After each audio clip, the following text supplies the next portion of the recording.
ഇനി KMIC news guest desk.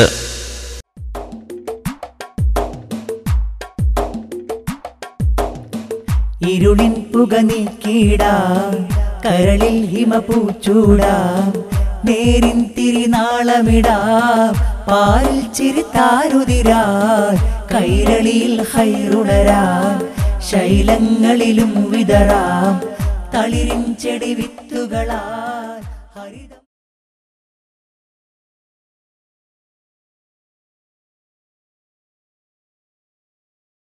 ഈ വാർത്ത വന്നു കഴിഞ്ഞപ്പോൾ സ്റ്റുഡന്റ് പോലീസ് കേഡറ്റുമായി താങ്കൾക്ക് യാതൊരു ബന്ധവുമില്ല എന്ന് ഔദ്യോഗികമായി അറിയിക്കാൻ സിറ്റി പോലീസ് കമ്മീഷണർ വിജയൻ അറിയിച്ചിട്ടുണ്ട്. എനിക്ക് ബന്ധമില്ല. എന്നെ ക്ലാസ്സുകൾ എടുക്കാൻ ക്ഷണിക്കുമെന്നില്ല ഞാൻ പറഞ്ഞത്. ഞാൻ കള്ളം പറയാറില്ല. അഡ്വക്കേറ്റ് അവരെ പ്രാപ്തരാക്കാൻ വേണ്ടി നടത്തുന്ന മൂല്യവർദ്ധന ക്ലാസുകളിലാണോ ഈ തരത്തിലുള്ള കാര്യങ്ങൾ? ടൈംസ് ഓഫ് ഇന്ത്യ അടുത്ത് റിപ്പോർട്ട് ചെയ്തിരിക്കുന്നു, കേരളം മൊബൈൽ ഫോണുകളിലെ അശ്ലീലമായ സീഡികളിൽ നമ്പർ. ടൈംസ് ഓഫ് ഇന്ത്യ പറയട്ടെ, അത് അറിയാവുന്ന ഒരു കാര്യമാണ്. പക്ഷെ ഞാൻ പറഞ്ഞത് പുരുഷനോടൊപ്പം സ്ത്രീക്ക് കരുത്തില്ല, പുരുഷൻ ചാടുന്നത് സ്ത്രീ ചാടരുത്, പുരുഷന് 10 മിനിറ്റ് മതി, 10 മാസം സ്ത്രീക്ക്. ഇത്തരത്തിൽ ശാരീരികമായും സാമൂഹ്യമായും സ്ത്രീകൾക്ക് പരിമിതിയുണ്ടെന്നും അതടങ്ങി മര്യാദയ്ക്ക് ജീവിച്ചാൽ മറ്റുള്ളവരുടെ സന്ദേശമാണോ കേരളത്തിലുള്ള അച്ഛനും അമ്മയ്ക്കും മനസ്സിലാകും. ഈ ഷോ കംപ്ലീറ്റ് കേട്ടുകൊണ്ട് കൊല്ലം വിമൻസ് കോളേജിൽ ഇതേ ഷോ 1.5 മണിക്കൂർ എടുത്തല്ലോ. ഇതിന്റെ സാങ്കത്യം ഒന്നുമല്ല ഞാൻ ചോദിച്ചത്. ഈ പറഞ്ഞ 5 വാചകത്തിൽ അല്ല, ആ 5 വാചകം അത് പൂർണ്ണ വാചകങ്ങൾ തന്നെയാണല്ലോ താങ്കൾ ഉദ്ദേശിക്കുന്നത്? ആ വാചകങ്ങൾക്ക് മുമ്പിലുണ്ട്. എന്താണ് ഒരു ഉദാഹരണത്തിന് 10 മിനിറ്റ് മതി ഒരു സ്ത്രീയെ, ഒരു പുരുഷനെ, ഞാനടക്കമുള്ള ഏതൊരു പുരുഷനും ഗർഭിണിയാക്കാൻ അവർക്ക് 10 മാസം വേണം, അവർക്ക് അത് പേറിക്കൊണ്ട് നടക്കാൻ. ഞാൻ ചോദിച്ചത് അതിന് തൊട്ടുമുമ്പ് പറഞ്ഞ വാചകം എന്താ അതിൽ ഉദ്ദേശിച്ചത്? എനിക്ക് വളരെ സന്തോഷമുണ്ട്, എന്നെ പറയാൻ അനുവദിക്കൂ. എനിക്ക് അവസരം തരൂ. എനിക്ക് വളരെ സന്തോഷമുണ്ട്, എന്നെ പറയാൻ അനുവദിക്കൂ. എനിക്ക് അവസരം തരൂ. എന്നെ പറയാൻ അനുവദിക്കൂ. എനിക്ക് അവസരം തരൂ. എനിക്ക് വളരെ സന്തോഷമുണ്ട്, എന്നെ പറയാൻ അനുവദിക്കൂ. അതെ, പറയാൻ അനുവദിക്കുന്നു, അവസരം നൽകുന്നു. KMIC ന്യൂസ് ഗസ്റ്റ് ഡെസ്കിൽ ഡോക്ടർ രജിത് സർ നമ്മോടൊപ്പം ചേരുന്നു. ഡോക്ടർ രജിത് കുമാർ സാറിന് KMIC ന്യൂസ് ഗസ്റ്റ് ഡെസ്കിലേക്ക് സ്വാഗതം. രജിത് കുമാർ സാർ, ഒട്ടേറെ വിവാദങ്ങൾക്ക് തിരികൊളുത്തിയ അങ്ങയുടെ പ്രസംഗത്തിലെ വിവാദ പരാമർശം എന്താണ്?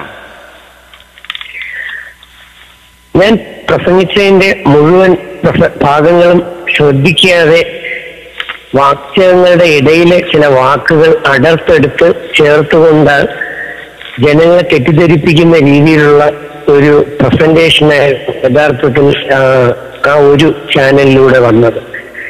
ഞാൻ അവിടെ പറയാൻ ഉദ്ദേശിച്ചതും പറഞ്ഞതും എന്ത് എന്ന് വെച്ചാൽ, ഗവൺമെന്റിന്റെ മൂല്യ പുനരുദ്ധാന ബോധവൽക്കരണ ജാഥയിൽ അമ്മ, അതുപോലെ തന്നെ സ്ത്രീ എന്നീ വിഷയങ്ങൾ പ്രതിപാദിക്കേണ്ടതുണ്ടായിരുന്നു. അപ്പോ കുഞ്ഞിന് ജന്മം നൽകേണ്ട ഒരു പെൺകുട്ടി ഭാവിയിൽ അമ്മയാകണം എന്ന് ആഗ്രഹിക്കുകയാണെങ്കിൽ ഒരു വീട്ടിലെ ഒരു അമ്മുമ്മ അല്ലെങ്കിൽ അപ്പൂപ്പൻ കാരണവർ പറഞ്ഞു കൊടുക്കുന്ന അതേ മെത്തേഡിൽ അതിന്റെ ശാസ്ത്രവശങ്ങളും അതുപോലെ തന്നെ നമുക്ക് മുൻപ് പോയിട്ടുള്ള ആചാര്യന്മാരും പ്രവാചകന്മാരും പറഞ്ഞിട്ടുള്ള വേദങ്ങളിൽ അധിഷ്ഠിതമായിക്കൊണ്ടും കൂടെ പറയാൻ ശ്രമിക്കുകയാണ് ഞാൻ അവിടെ ചെയ്തത്. അപ്പൊ അമ്മയാകേണ്ട കുട്ടി, അവളുടെ ശരീരം എന്ന് പറയുന്നത് വളരെ കേടുപാടുകൾ ഉണ്ടാക്കാത്ത രീതിയിൽ വിശുദ്ധമായി പെർഫെക്റ്റായി സൂക്ഷിക്കാൻ ബാധ്യതയുള്ള ഉത്തരവാദിത്തപ്പെട്ട പെൺകുട്ടിയാണ്. നമ്മുടെ അമ്മമാരിൽ പലരും അങ്ങനെ തന്നെയാണ്. പക്ഷെ പുതിയ തലമുറ എന്ന പുതിയ പെൺകുട്ടികളിൽ ഒരു പിടിപ്പേർ ഇതിൽ നിന്ന് വ്യത്യസ്തമായി മാറുന്ന കാഴ്ച കണ്ടപ്പോൾ ഭാവിയിൽ ഉണ്ടായേക്കാമെന്ന മോശപ്പെട്ട അവസ്ഥകളിൽ ഉത്കണ്ഠ വന്നിട്ടാണ് ശക്തമായ രീതിയിൽ തന്നെ പുതിയ തലമുറയിലെ പെൺകുട്ടികളെയും അതുപോലെ തന്നെ ആൺകുട്ടികളെയും ഞാൻ ബോധവൽക്കരിച്ചു വരുന്നത്. ഈ ഒരു ക്ലാസ് മാത്രമല്ല, ആയിരക്കണക്കിന് ക്ലാസ്സുകൾ കേരളത്തിലും ഗൾഫ് നാടുകളിലും ബോധവൽക്കരണ ക്ലാസ്സുകൾ ഞാൻ എടുത്തു വരികയാണ്. ഇവിടെ പരാമർശിക്കേണ്ട വിഷയം എന്ന് പറയുന്നത് ഞാൻ ഉൾപ്പെടുന്ന, എന്നെ കൂടെ ചേർത്തത് ആണുങ്ങളുടെ കൂട്ടത്തിൽ നിൽക്കാൻ വേണ്ടി തന്നെയാണ്. ആണുങ്ങളെ മാത്രമെന്ന് പറഞ്ഞ് പ്രത്യേകം മാറ്റുമ്പോൾ ഞാൻ ഒരു വിശുദ്ധനാകണ്ട എന്ന് വിചാരിച്ചു. ആ നന്മയാണ് ഞാൻ ഉദ്ദേശിച്ചത്. ഞാൻ ഉൾപ്പെടുന്ന പുരുഷന്മാർക്ക് അത്ര വലിയ ബുദ്ധിമുട്ടൊന്നുമില്ല. ഒരു 10 മിനിറ്റ് മാത്രം മതി സ്പാം എന്ന് പറയുന്ന ബീജം പെൺകുട്ടിയായ ഭാര്യയായ അമ്മയുടെ ഗർഭപാത്രത്തിലേക്ക് അയക്കാൻ. പിന്നെ 10 മാസങ്ങളാണ് ആ അമ്മ എന്ന സ്ത്രീ, പെൺകുട്ടി അമ്മയാകുമ്പോൾ അമ്മ എന്ന സ്ത്രീ ഈ കുഞ്ഞിനെ ചുമക്കേണ്ടത്. അപ്പൊ യഥാർത്ഥത്തിൽ ഏറ്റവും കൂടുതൽ വേദന അനുഭവിക്കുന്നു, ഏറ്റവും കൂടുതൽ കഷ്ടപ്പാട് അനുഭവിക്കുന്നു ആ അമ്മ എന്ന സ്ത്രീ. ഇരിക്കാൻ പറ്റില്ല, കിടക്കാൻ പറ്റില്ല, ടോയ്ലറ്റിൽ നേരെ പോകാൻ പറ്റില്ല. അത്രയധികം ഏറെ വൈഷമ്യതയോടുകൂടിയാണ് അമ്മ എന്ന സ്ത്രീ നമുക്ക് ജന്മം തന്നിട്ടുള്ളതും പെൺകുട്ടി ഭാവിയിൽ അമ്മയാകുമ്പോൾ വരാൻ പോകുന്ന കുട്ടികൾക്ക് ജന്മം നൽകേണ്ടത്. അങ്ങനെ ആ ഉത്തരവാദിത്വം കിടക്കുമ്പോൾ ഇന്നത്തെ പുതിയ തലമുറയിലെ ഒരു പിടി പെൺകുട്ടികൾ അല്ലെങ്കിൽ 2 പിടി പെൺകുട്ടികൾ, നല്ല ധാരാളം പെൺകുട്ടികളുണ്ട്, നല്ല മക്കളായി വളരുന്ന പെൺകുട്ടികളുണ്ട്. അവരെ ഒന്നും ഉദ്ദേശിച്ചല്ല പറഞ്ഞത്. കോളേജുകളിൽ വരുന്ന പല പെൺകുട്ടികളും അവർ ഇന്നത്തെ സിനിമാ ലോകത്തിലെയും സീരിയൽ ലോകത്തിലെയും കരീന കപൂർമാരും കത്രീന കൈഫുമാരുടെയും അങ്ങനെ പരസ്യക്കാരുടെയും അടിമകളായി അവരുടെ വേഷവിധാനങ്ങളും കണ്ട് സ്വന്തം ഭാവിയും സ്വന്തം കുടുംബവും സ്വന്തം ലക്ഷ്യങ്ങളും സ്വന്തം ജീവിത വിജയങ്ങളിലേക്കും ചിന്തിക്കാതെ മേക്കപ്പുകളും ആർഭാടങ്ങളും അടിച്ചുപൊളികളുമായി ഇന്ന് നടക്കാനുള്ള ഒരു ആവേശം കാണുമ്പോൾ അതിലുണ്ടായ ഒരു വിഷമമാണ് ശക്തമായി തന്നെ പെൺകുട്ടികളോട് പറഞ്ഞത്. നീ ആൺകുട്ടികൾ ചാടുന്നത് പോലെ ചാടുകയും അല്ലെങ്കിൽ മറ്റ് അഭ്യാസങ്ങൾ നീ നടത്താൻ പോവുകയും ചെയ്തു കഴിഞ്ഞാൽ നിനക്കേറെ നഷ്ടങ്ങളുണ്ടാകും. ആ നഷ്ടങ്ങൾ ആൺകുട്ടികൾക്കുണ്ടാവില്ല. ഒരു മാതാപിതാവ്, അച്ഛനും അമ്മയും അവരുടെ 2 മക്കളെയും ആൺകുട്ടിയും പെൺകുട്ടിയും ഒരേപോലെ തന്നെ കാണുന്നു. ഒരു അധ്യാപകൻ തന്റെ ക്ലാസ്സിലിരിക്കുന്ന ആൺകുട്ടിയെയും പെൺകുട്ടിയെയും വിദ്യാർത്ഥികൾ എന്ന നിലയിൽ ഒരേപോലെ തന്നെ കാണും.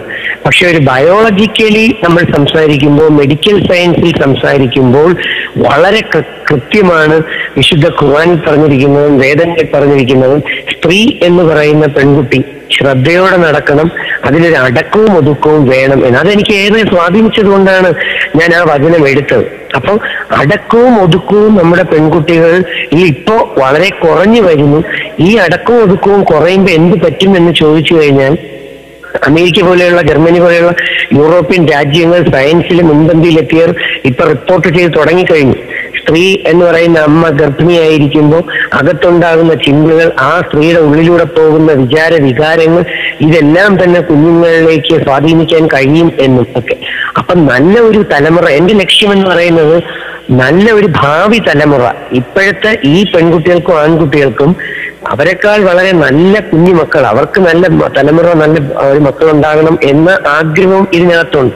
അപ്പോ ആ ആഗ്രഹം മനസ്സിൽ വെച്ചുകൊണ്ട് പെൺകുട്ടി നല്ല മനസ്സോടെ, നല്ല ചിന്തകളോടെ, നല്ല പ്രവൃത്തികളോടെ, കൂടെ വേദത്തിന്റെ, ഞാൻ യഥാർത്ഥത്തിൽ നല്ല അടക്കവും ഒതുക്കും, മാനസികവും ശാരീരികവുമായ അച്ചടക്കവും അതുപോലെ ആത്മീയ ബോധവും വേദങ്ങളിലെ അറിവുമുള്ള ഒരു ആൺകുട്ടിയായാലും പെൺകുട്ടിയായാലും ശരി, അവർക്ക് ഉണ്ടാകാൻ ചാൻസ് ഉള്ള കുട്ടികൾ, കുഞ്ഞുങ്ങൾ, മക്കൾ എന്ന് പറയുന്നത് എന്റെ ഒരു കണക്കനുസരിച്ച് 95% ഏറെ നല്ല മക്കളായിരിക്കും. പക്ഷെ മാനസികവും ശാരീരികവുമായ അച്ചടക്കവും ഇല്ല, ആത്മീയ ബോധവും മനസ്സിനകത്തില്ല, വേദശാസ്ത്രങ്ങളിലെ അറിവും ഇല്ല എങ്കിൽ വരുന്ന കുട്ടികൾ എന്ന് പറയുന്ന പുതിയ തലമുറയിലെ കുട്ടികൾ അത് അടക്കവും ഒതുക്കവും ഉള്ളവരായിരിക്കാനുള്ള ചാൻസ് കുറവായിരിക്കും. ഇത് ബയോളജിയിൽ തന്നെയുള്ള സർ, താങ്കൾക്ക് വ്യക്തമായി പറയാൻ അനുവദിക്കുക തന്നെ ചെയ്യും. ഈ ഒരു ആണിന് 10 മിനിറ്റ് എന്ന ഈ ആശയം ആദ്യമായിട്ടാണോ താങ്കൾ ഒരു പരസ്യവേദിയിൽ പ്രസംഗിക്കുന്നത്? അല്ല, ഇത് ഞാൻ എന്റെ എത്രയോ ആയിരക്കണക്കിന് പ്രഭാഷണങ്ങളിൽ പറഞ്ഞു വരുന്നതാണ്. 10 ഒരു പ്രാസം ഒപ്പിക്കാൻ പറഞ്ഞു എന്നുള്ളതേ ഉള്ളൂ. ഇതുവരെ അത് വിവാദമായിട്ടില്ല. ഇതിന് ഈ യാത്രയിൽ തന്നെ കാസർഗോഡ് തൊട്ട് തിരുവനന്തപുരം വരെയുള്ള 100 കണക്കിന് ക്ലാസ്സുകളിലും കഴിഞ്ഞ 10 വർഷം കൊണ്ടുള്ള എന്റെ ആയിരക്കണക്കിന് ക്ലാസ്സുകളിലും ഞാനിത് സൂചിപ്പിക്കുമ്പോൾ വളരെ രസകരമായിട്ട് പ്രാസം ഒപ്പിച്ചാണ് സൂചിപ്പിക്കുന്നത്. ഞാൻ ഉൾപ്പെടുന്ന ആൺകുട്ടികൾക്ക്, പുരുഷന്മാർക്ക് 10 മിനിറ്റ് മതി, പക്ഷെ 10 മാസം വേണം അമ്മ എന്ന് ഗർഭത്തിൽ ധരിക്കുന്നത്. അപ്പൊ ഇത് പ്രാസം ഒപ്പിച്ച് ആലങ്കാരിക ഭാഷയിലൂടെ രസകരമായി സയൻസ് ജനങ്ങളുടെ തലയിലെത്തിക്കുക എന്നുള്ളതാണ് ആഗ്രഹിച്ചത്. പക്ഷേ അപ്പോൾ എന്തുകൊണ്ടായിരിക്കും ഇപ്പോ ഒരു വിവാദത്തിന് തിരികൊടുത്താൻ കാരണം? വിവാദത്തിന് ഇപ്പൊ നമ്മൾ ഒരു കുട്ട തക്കാളി വാങ്ങിച്ചു കഴിഞ്ഞാൽ അതിൽ കുറച്ച് ചീഞ്ഞതുണ്ടാകും. അതുപോലെ തന്നെയാണ് എല്ലാ ഫീൽഡിലും ഒരല്പ ചീഞ്ഞവരുണ്ടാവും, അളിഞ്ഞവർ. നമ്മുടെ ചാനലുകളെല്ലാം നല്ലതാണ്, നല്ല മീഡിയകളും മാധ്യമങ്ങളും എല്ലാം നല്ലതാണ്. പക്ഷെ ആ നല്ല ചാനലുകളിലും നല്ല മീഡിയകളാണെങ്കിൽ പോലും അതിനകത്ത് വർക്ക് ചെയ്യുന്ന എല്ലാ ആൾക്കാരും നമുക്ക് മൊത്തത്തിൽ നല്ലതെന്ന് പറയാൻ പറ്റില്ല. 90-95% നല്ല കഴിവും നല്ല മനസ്സും സത്യസന്ധതയും ധാർമ്മിക ബോധവും ഉത്തരവാദിത്വം ഒക്കെ ഉള്ളവരുണ്ടെങ്കിലും ഒരു 2-4 പേര് മതി ഈ പറഞ്ഞ അധമ വികാരങ്ങൾ അല്ലെങ്കിൽ മോശപ്പെട്ട ചിന്താഗതിയിലൂടെ സത്യത്തെ വളച്ചൊടിച്ച് വൾഗറൈസ് ചെയ്ത് സെൻസേഷനലൈസ് ചെയ്യാൻ. അപ്പൊ ഈ വചനങ്ങൾ എടുത്തിട്ട് ഇതിന്റെ ഇടയിൽ നിന്ന് വാക്കുകളെ കട്ട് ചെയ്തെടുത്തുകൊണ്ട് അതിനെ മോശപരമായി ചിത്രീകരിച്ച് പ്രസന്റ് ചെയ്യണമെങ്കിൽ ആ ഒരു വ്യക്തി, ആ ചാനലിനെയോ അല്ലെങ്കിൽ ആ ചാനലുകളെയോ പത്രമാധ്യമങ്ങളെയോ ഒന്നും ഞാൻ കുറ്റം പറയില്ല. ഇത് എഡിറ്റ് ചെയ്ത അല്ലെങ്കിൽ ഇതിലേക്ക് വേണ്ടി പ്ലാൻ ചെയ്ത ചില ആൾക്കാരുടെ തലയിൽ ഉദിച്ച മോശപ്പെട്ട ചിന്തകളുടെ ഒരു റിസൾട്ടാണ് ഇതിനെ മോശമായി ചിത്രീകരിച്ചത്. യഥാർത്ഥത്തിൽ ഇതൊന്നും ഈ ഒരു ഞാൻ ഗൾഫ് ലോകത്തിനെയും അല്ലെങ്കിൽ സൈബർ വാർത്തകളിൽ ഒരു ബിറ്റ് കേട്ടത് മാത്രമേ ഉള്ളൂ. എന്നിട്ട് പോലും വിദേശ രാജ്യങ്ങളിലെ ഒരുപാട് വ്യക്തികൾക്ക് അതിന്റെ അർത്ഥം മനസ്സിലാകുകയും ആശയം ഉൾക്കൊള്ളാൻ കഴിയുകയും ചെയ്തു. പക്ഷേ കേരളത്തിന്റെ ചാനൽ വിഷയത്തിലേക്ക് കടന്നു വരാം. അതിനു മുമ്പായി താങ്കളുടെ പ്രസംഗത്തിനിടയിൽ 100 കണക്കിന് പെൺകുട്ടികൾക്കിടയിൽ നിന്നും ഒരു പെൺകുട്ടി മാത്രം എഴുന്നേറ്റ് പോകാൻ മാത്രം ആ പെൺകുട്ടിയെ പ്രേരിപ്പിച്ച പരാമർശം എന്താണ് ഉണ്ടായത്? അതിനെ കുറിച്ച് പറഞ്ഞാൽ ഇതിന് വിശദീകരണം തന്നെ വേറെ ഇവിടുത്തെ 1-2 സാറുമാർ നൽകി. കാരണം ഈ ഏറ്റവും പുറകിൽ ക്ലാസ് തുടങ്ങുന്ന സമയം തൊട്ട് തന്നെ കേരള സംസ്ഥാനത്തിന്റെ scout and guides general secretary Zakir Hussain, ആ സാറ് എന്നോടൊപ്പം കാസർഗോഡ് തൊട്ട് തിരുവനന്തപുരം വരെ സഞ്ചരിച്ച ഗ്രൂപ്പിലെ ഒരാളാണ്. അദ്ദേഹം ഈ സ്റ്റേജിന്റെ ഈ ഓഡിയൻസിന്റെ ബാക്കിൽ നിൽക്കുകയായിരുന്നു. അദ്ദേഹം ഇന്നലെ കൂടെ വിദ്യാഭ്യാസ വകുപ്പിലെ മറ്റ് പ്രമുഖരോട് പറഞ്ഞു, അദ്ദേഹം കണ്ടു ഈ കുട്ടി യഥാർത്ഥത്തിൽ സദസ്സിൽ ഇരുന്നതല്ല, ഈ കുട്ടി വെളിയിൽ ഒരു മരത്തിന്റെ ചോട്ടിൽ നിൽക്കുകയായിരുന്നു. ഈ പ്രഭാഷണം തുടങ്ങി ഏകദേശം 40 മിനിറ്റോളം സംഭവിച്ച ഈ പ്രഭാഷണത്തിൽ ഈ പരാമർശിക്കപ്പെട്ട ആദ്യത്തെ സെന്റൻസ് എന്ന് പറയുന്നത് എന്റെ പ്രസംഗത്തിൽ 10ാമത്തെ മിനിറ്റിൽ വരുന്നതാണ്. ഈ കുട്ടി അതിനുശേഷം കറങ്ങി നടന്ന് വേറെ പല സ്ഥലങ്ങളിലും ഇരുന്നിട്ട് അസ്വസ്ഥമായി ഈ കുട്ടി വന്ന് ഫ്രണ്ടിൽ നിന്നു. അപ്പോ സമയം 30 മിനിറ്റ് കഴിഞ്ഞു. 35ാമത്തെ മിനിറ്റിലേക്ക് കയറുമ്പോഴാണ് 30 മിനിറ്റിന് ശേഷം ഞാൻ പറഞ്ഞു വരുന്നു, യഥാർത്ഥത്തിൽ പെൺകുട്ടികളും ജീൻസ് ഇടാം, ജീൻസ് ഇടുന്നതിനൊന്നും പ്രോബ്ലം ഇല്ല, പക്ഷെ കുടുംബമായി ജീവിക്കണം എന്ന ആഗ്രഹമുള്ള പെൺകുട്ടികളും ആൺകുട്ടികളും കല്യാണം കഴിഞ്ഞ് 2 മക്കൾ ഉണ്ടായതിനു ശേഷം മാത്രമേ ഈ നമ്മുടെ ഇന്ത്യയുടെ ചൂട് കാലാവസ്ഥ അനുസരിച്ച് ജീൻസ് ഒന്നും നമുക്ക് ചേരുന്നതല്ല, സയൻസ് ആണ്. അപ്പൊ അത് കഴിഞ്ഞ് മാത്രമേ മക്കൾ ഉണ്ടായി കഴിഞ്ഞതിന് മാത്രമേ. താങ്കളുടെ പ്രസംഗത്തിനിടയിൽ ആ പെൺകുട്ടിയെ കണ്ടത് കൊണ്ടാണോ ആ പരാമർശം താങ്കൾ നടത്തിയത്? അല്ലല്ല, ആ കുട്ടി മാത്രമല്ല, ആ കുട്ടി ഞാൻ കണ്ടതേയില്ല. ഞാൻ ആ കുട്ടിയെ കണ്ടതേയില്ല, എനിക്ക് ആ കുട്ടിയെ അറിയുകയേ ഇല്ല.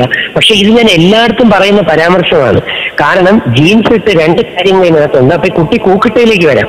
അങ്ങനെ ഞാൻ ഈ കുട്ടി ജനറലി ഈ ഇതും പറഞ്ഞിട്ട് അടുത്ത് ഞാൻ പറയുന്നു, എന്റെ ക്ലാസ്സുകളിലൂടെ ഞാൻ കണ്ടത് ഏറെ നന്മയുള്ള മനസ്സും ആൺകുട്ടികളുടേതാണ് പെൺകുട്ടികളെക്കാൾ. എന്ന് പറഞ്ഞാൽ പെൺകുട്ടി മോശം, മൊത്തം പെൺകുട്ടി മോശമെന്നോ മൊത്തം ആൺകുട്ടികൾ നല്ലതോ എന്നല്ല അതിന്റെ അർത്ഥം.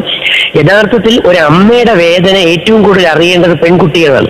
ഞാൻ ആ ക്ലാസ്സിന്റെ ആദ്യം ചോദിക്കുന്നുണ്ട്, കഴിഞ്ഞ 1 വർഷത്തിനകത്ത് സ്വന്തം അമ്മയെ അച്ഛനെയും ഇവിടെ പറ്റിക്കാത്ത, ചതിക്കാത്ത, കള്ളം പറയാത്ത പെൺകുട്ടികൾ, അത് വിമൻസ് കോളേജാണ് ഉള്ളവർ കൈപൊക്കാൻ പറഞ്ഞപ്പോൾ വെറും 2 പെൺകുട്ടികളാണ് കൈപൊക്കിയത്. അവർ 2 കറുത്ത കുട്ടികളായിരുന്നു.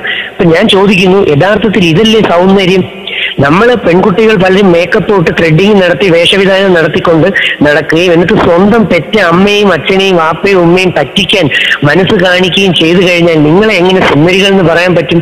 അപ്പൊ ഈ ക്ലാസ്സുകൾ ഞാൻ എല്ലായിടത്തും എടുത്തു വരുമ്പോൾ കാണാറുണ്ട്, പലപ്പോഴും ആൺകുട്ടികൾ കരയുന്നത് ഞാൻ കാണാറുണ്ട്.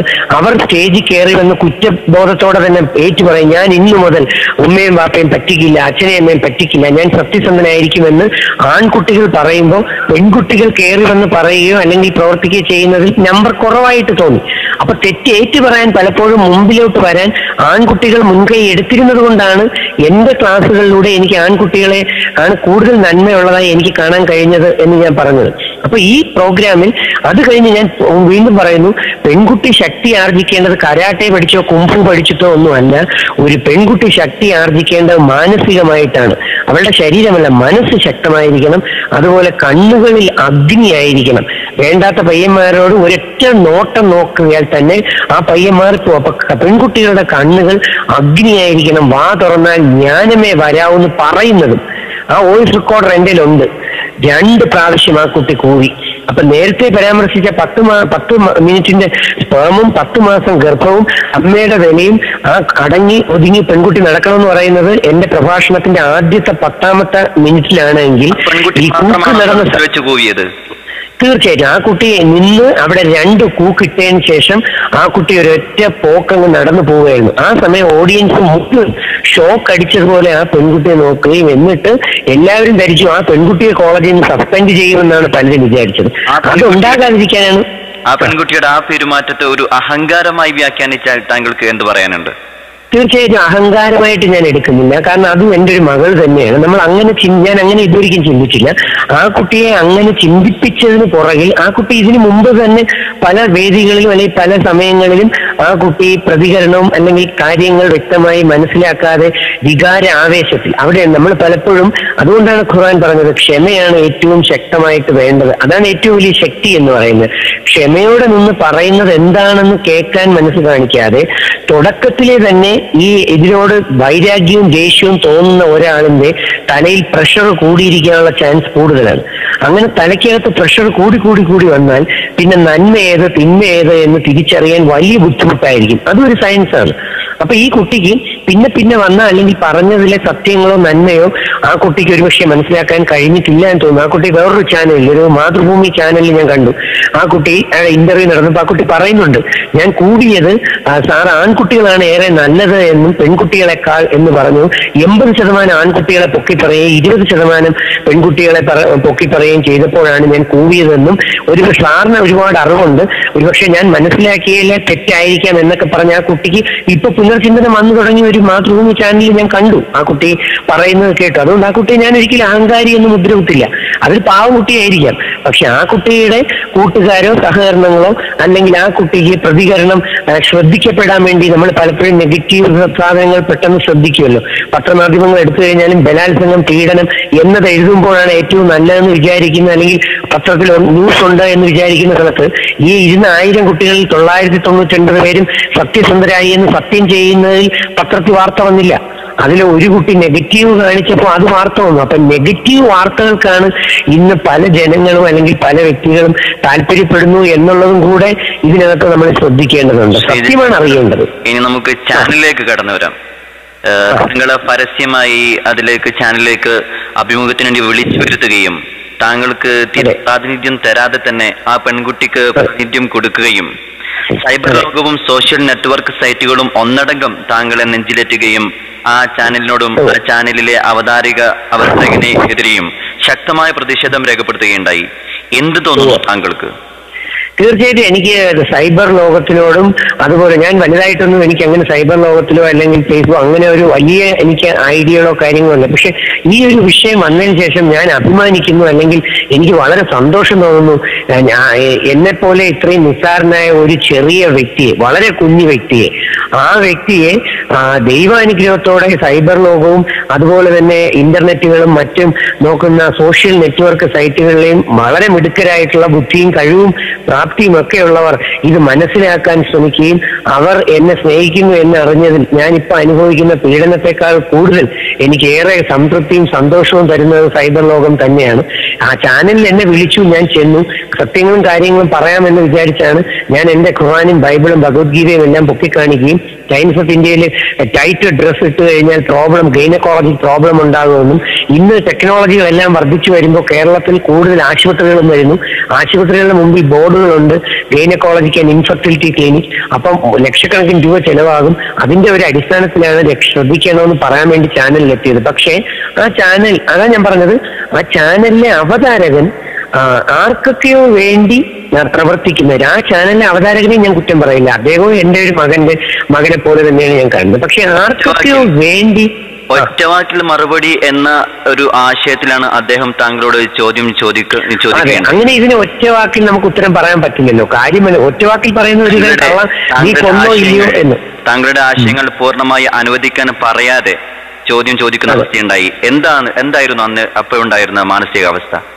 എനിക്ക് വളരെ ശ്വാസമുട്ടാണ് അനുഭവിച്ചത്. കാരണം എന്റെ സത്യങ്ങൾ എനിക്ക് വെളിപ്പെടുത്താൻ ദൈവം ഒരു അവസരം നേരെ ചൊവ്വേ ഇനിയും ഉണ്ടാക്കി തരും, ഇനി തരുമെന്ന വിശ്വാസത്തോടെ തന്നെയാണ് ഞാൻ അവിടെ ദുഃഖത്തോടെയാണ് ഇറങ്ങിയത്. കാരണം ഒരു ശ്വാസം മുട്ടിക്കുന്ന രീതിയിലുള്ള പ്രവർത്തനത്തിൽ ഒറ്റ വാക്കിൽ ചോദ്യം, 4 ചോദ്യങ്ങൾക്ക് 4 ഉത്തരം മാത്രം. അങ്ങനെ 4 ഉത്തരത്തിൽ താങ്കൾ ഇത് പറഞ്ഞോ ഇല്ലയോ, പറയേണ്ട വന്ന കാര്യം അല്ലെങ്കിൽ പറയേണ്ടി വന്ന അവസ്ഥ ഇതിന്റെ മുമ്പും പുറവും കൂടെ എനിക്ക് ക്ലിയർ ആക്കിയാലേ സാധാ ജനങ്ങൾക്ക് മനസ്സിലാകൂ. അല്ലെങ്കിൽ സാധാ ജനങ്ങൾ, എന്നെ സ്നേഹിക്കുന്ന കേരളത്തിലെ സാധാ ജനങ്ങൾ എന്നെ തെറ്റിദ്ധരിക്കപ്പെടും എന്നുള്ള വിഷമം എനിക്കുണ്ടായിരുന്നു. പക്ഷെ ഇന്നല്ലെങ്കിൽ നാളെ സത്യം പുറത്ത് ദൈവം കൊണ്ടുവരിക തന്നെ ചെയ്യും. നല്ല മനുഷ്യരിലൂടെ അത് തെളിയും എന്ന് ഞാൻ പൂർണ്ണ വിശ്വസ്തനാണ്. എനിക്കതിൽ ഒരു ഡൗട്ടും ഇല്ല. അതുകൊണ്ട് ഒരല്പം മനോവിഷമം അവിടെ ഉണ്ടായി. ആ അഭിമുഖത്തിന്റെ തുടക്കം ശ്രദ്ധിച്ചാൽ തന്നെ മനസ്സിലാക്കാൻ സാധിക്കുന്നു. താങ്കൾ ഗസ്റ്റ് ഡെസ്കിലേക്ക് വന്നപ്പോൾ തന്നെ അദ്ദേഹം ചോദിക്കുകയുണ്ടായി, താങ്കൾ തന്നെയല്ലേ ഈ പ്രസംഗം നടത്തിയത് എന്ന് അദ്ദേഹം ചോദിക്കുകയുണ്ടായി. എന്താണ് അതിൽ നിന്ന് മനസ്സിലാക്കാൻ സാധിക്കുന്നത്?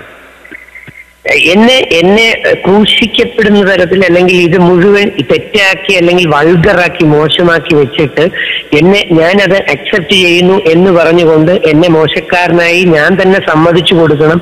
അവരുടെ ഗൂഢമായിട്ടുള്ള ഒരു ഹിഡൻ അജണ്ട, ഒരു പിടി പേരുടെ, എല്ലാവരും അല്ല, നല്ല നല്ല ആൾക്കാർ അവിടെ ഉണ്ട്, പക്ഷെ ഒരു പിടി പേരുടെ വേറെ ആർക്കും ഒക്കെ വേണ്ടി താല്പര്യം സംരക്ഷിക്കുന്നതിന് വേണ്ടി, ഒരുപക്ഷെ പെൺകുട്ടികളെ സോപ്പിടുന്നതിന് വേണ്ടി ആയിരിക്കാം, അല്ലെങ്കിൽ ഏതെങ്കിലും ഒരു പിടി പെൺകുട്ടികളെ സോപ്പിടുന്നതിനോ അല്ലെങ്കിൽ അവരുടെ മുമ്പിൽ നല്ല വ്യക്തി ആണ് എന്ന് തെളിയിക്കാൻ വേണ്ടിയായിരിക്കാം ഈ ചെയ്യാത്ത തെറ്റ് എന്റെ തലയിൽ കൊണ്ടുവച്ച് എന്നെ പീഡിപ്പിക്കാൻ ശ്രമിച്ചതെന്ന് എനിക്ക് തോന്നുന്നു. ചാനലുകൾക്ക് എന്താണ് നേട്ടം? ചാനലുകളുടെ നേട്ടം എന്നുള്ളതിനേക്കാൾ ഉപരി പലപ്പോഴും ജനങ്ങൾക്ക് ഈ നെഗറ്റീവ് സെൻസേഷണലൈസേഷൻ വാർത്തകൾ വായിക്കുമ്പോൾ സന്തോഷമുണ്ടാകുമെന്ന് ഒരുപക്ഷെ മിഥ്യാധാരണ ജനങ്ങൾക്ക് അല്ലെങ്കിൽ ചാനലുകൾക്കോ അല്ലെങ്കിൽ മാധ്യമങ്ങൾക്കോ ഉണ്ടായത് കൊണ്ടാകാം ഇങ്ങനെ ഒരു വളച്ചൊടിച്ചത്. പക്ഷെ യഥാർത്ഥ ജനം അങ്ങനെയല്ല. യഥാർത്ഥ ജനത്തിന് ബുദ്ധിയുണ്ട്, യഥാർത്ഥ വ്യക്തികൾക്ക് അതിന്റെ കഴിവുണ്ട്, അവരത് ചിന്തിക്കും, അതിന്റെ ബാക്കി അടുത്ത ലൈൻ മനസ്സിലാക്കാം. ഞാൻ പറഞ്ഞത് വൃത്തികേടല്ല, സത്യമാണെന്ന്. അതുകൊണ്ടാണ് അടുത്ത ലൈൻ അതിനകത്ത് വരുന്നത്. അമ്മയാകാൻ ആഗ്രഹിക്കുന്ന പെൺകുട്ടി ശ്രദ്ധയോടെ നടക്കണം, അല്ലെങ്കിൽ പ്രോബ്ലം ആകുമെന്ന് പറയുന്നത്. അല്ലാതെ അവിടെ മോശപ്പെട്ട രീതിയിൽ എന്റെ അമ്മമാരെ, പെങ്ങന്മാരെ, സഹോദരിമാരെ ആക്കുക എന്നുള്ള ദുരിതം, അങ്ങനെയുള്ള ചിന്ത പോലും എന്റെ മനസ്സിൽ പോയിട്ടില്ല. കാരണം ഞാൻ ഏറെ ബഹുമാനിക്കുന്ന സഹോദരിമാരും എന്റെ തന്നെ ഞാൻ തന്നെ പഠിപ്പിച്ചിട്ട് സൗജന്യമായി പഠിപ്പിച്ച് MBBS പഠിക്കുന്ന പെൺകുട്ടികളൊക്കെ ധാരാളം ഉണ്ട്. അതുകൊണ്ട് എന്നെ അറിയാന്നുള്ള കുട്ടികൾക്ക് ഒരിക്കലും എന്നിൽ സംശയം ഉണ്ടാവില്ല എന്ന് എനിക്ക് ഉറച്ച വിശ്വാസമുണ്ട്. പക്ഷെ ചാനലിൽ വിശദമായി പറയാൻ സമ്മതിക്കാതെ വന്നപ്പോൾ എനിക്ക് നല്ല മാനസിക വിഷമം ഉണ്ടായിരുന്നു. ഇപ്പോൾ അല്പം മുമ്പ് താങ്കൾ പറയുകയുണ്ടായി പെൺകുട്ടികൾ അഭ്യാസം പഠിക്കുന്നത് നല്ലതല്ല എന്ന് പറയുകയുണ്ടായി. ഇപ്പോൾ ഈ അടുത്ത് കഴിഞ്ഞ ദിവസം അമൃത എന്ന പെൺകുട്ടി അഭ്യാസം പൂവാലന്മാർക്കെതിരെ ഇടിച്ചു നിരപ്പാക്കിയ പൂവാലന്മാരെ ഇടിച്ചു നിരപ്പാക്കിയ ഒരു സംഭവം അതേ വാർത്താ ചാനൽ തന്നെ പുറത്തുവിടുകയുണ്ടായി ആവേശത്തോടു കൂടി.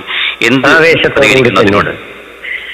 തീർച്ചയായും ഞാൻ വീണ്ടും പറയുന്നു, അമൃത എന്ന ആ ഒരു പെൺകുട്ടിക്ക് ആണുങ്ങളെ ഇടിച്ച് നിലം പരിശാക്കി എന്നൊക്കെ വാർത്തയിൽ ഒരിക്കലും ഒരു പെൺകുട്ടിക്ക് മാത്രമായിട്ട് അങ്ങനെ പ്രവർത്തിക്കാൻ പറ്റുമെന്ന് സ്വന്തം ബുദ്ധി ഉപയോഗിച്ച് ചിന്തിച്ചാൽ പോലും ആർക്കും മനസ്സിലാവും.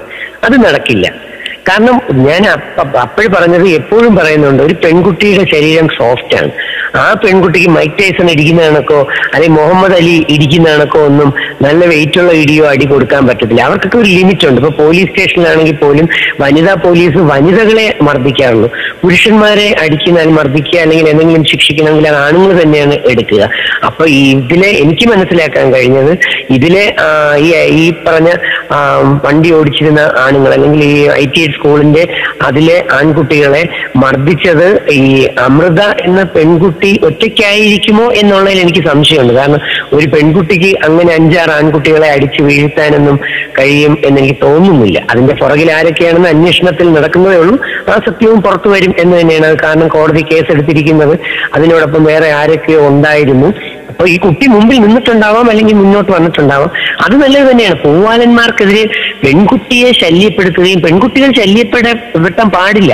അതുകൊണ്ടാണ് വിശുദ്ധ ഖുർആൻ പറയുന്നത്, സ്ത്രീകളുടെ ഉത്തരവാദിത്വം ഏറ്റെടുക്കാൻ പുരുഷനെ ഏൽപ്പിച്ചിരിക്കുന്നതെന്നും ഒരു പദവി കൂടുതൽ കൊടുത്തിരിക്കുന്നതെന്നും പുരുഷനെ ഒരുപടി മുമ്പിൽ നിർത്തിയിരിക്കുന്നതെന്നും പറയുന്നത് നമ്മുടെ സ്ത്രീകളെയും പെൺകുട്ടികളെയും സംരക്ഷിക്കുന്നതിനും അവരെ സ്നേഹിക്കുന്നതിനും എല്ലാം വേണ്ടിയാണ്. അപ്പൊ അതുകൊണ്ട് ഒരു പെൺകുട്ടിയും പീഡനം അനുഭവിക്കാൻ പാടില്ല, ഒരമ്മയും ഒരു സ്ത്രീയും പീഡനം അനുഭവിക്കാൻ പാടില്ല. അങ്ങനെ അമൃതയ്ക്ക് എന്തെങ്കിലും പീഡനം ആൺകുട്ടികളുടെ ഭാഗത്തുനിന്ന് ഉണ്ടായിട്ടുണ്ടെങ്കിൽ അത് തെറ്റ് തന്നെയാണ്. യാതൊരു സംശയമില്ല. പക്ഷെ അമൃത ആണുങ്ങളെ മുഴുവൻ അടിച്ചു നിരത്തി എന്നൊക്കെ വാർത്ത വരുമ്പോഴത്തേക്ക് അതൊക്കെ വിശ്വസിക്കാൻ എന്നെ പോലെയുള്ളവർക്ക് അല്ലെങ്കിൽ സാധാ ബുദ്ധിയുള്ളവർക്ക് പറ്റുമെന്ന് എനിക്ക് തോന്നുന്നില്ല. അതിന്റെ പുറകിൽ വേറെ ആരെങ്കിലും കൂടെയൊക്കെ കാണും. ആര്യക്ക് പിന്നാലെ അമൃത സ്ത്രീ സമൂഹത്തിന് മാതൃക എന്ന തലവാചകത്തിലാണ്, എന്ന തലക്കെട്ടിലാണ് ആ വാർത്തയെ ആ ചാനൽ ആഘോഷിച്ചത്. അപ്പോൾ അതിൽ നിന്ന് മനസ്സിലാവുന്നത് സ്ത്രീ സമൂഹം അഭ്യാസം പഠിച്ചിരിക്കൽ നിർബന്ധമാണ് എന്നാണോ മനസ്സിലാകുന്നത്? അല്ല, ഇപ്പം നമുക്ക് ഒരു സ്ത്രീ സമൂഹം അവരുടെ താൽക്കാലിക ചെറിയ പ്രൊട്ടക്ഷന് വേണ്ടി തന്നെയാണെങ്കിൽ ഒരു ചെറിയ രീതിയിൽ ഞാൻ കരാട്ടെ പഠിക്കണ്ടെന്നോ കുംഫു പഠിക്കണ്ടെന്നോ എന്നും പറയുന്ന ആളല്ല.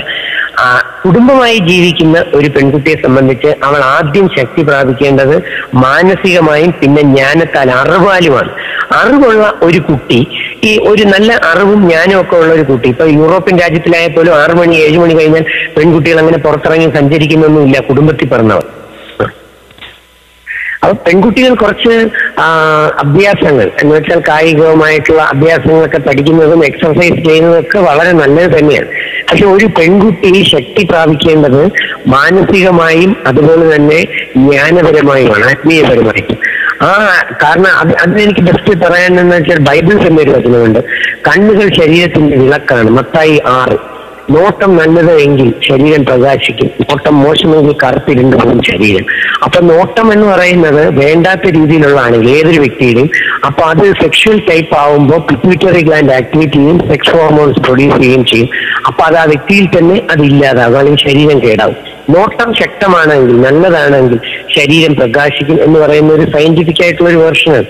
അപ്പൊ ഒരു പെൺകുട്ടി നല്ല ശക്തമായൊരു നോട്ടം ഒരു ആൺകുട്ടിയെ നോക്കിയാൽ തന്നെ അവൻ ഒരു പരിധിയിൽ ഒരുവിധമുള്ള ആൺകുട്ടികളെല്ലാം ഒഴിഞ്ഞു. അപ്പം ജ്ഞാനം കൊണ്ടും മൈൻഡ് കൊണ്ടും ശക്തി പ്രാപിക്കണം. എക്സർസൈസിന് പെൺകുട്ടി കുറച്ച് അഭ്യാസം പഠിച്ചിരിക്കുന്നത് നല്ലത് തന്നെയാണ്. പക്ഷെ ഇവിടെ ഒരു കാര്യം നമ്മൾ മറ്റൊന്ന് നോക്കേണ്ടത്, പെൺകുട്ടികൾ മാത്രമല്ല കേരളത്തിൽ പീഡിപ്പിക്കപ്പെടുന്നത്, ഒരുപാട് ആൺകുട്ടികൾ പീഡിപ്പിക്കപ്പെടുന്നുണ്ട്.